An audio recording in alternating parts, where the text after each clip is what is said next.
The grand canyon of Bengal. সেই গনগনিতে আমরা এখন উপস্থিত গড়বেতার গনগনিতে।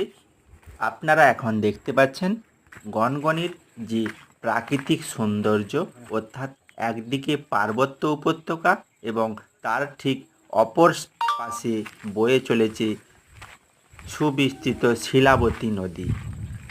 এই পার্বত্য উপত্যকা এবং এই শিলাবতী নদীর যৌথ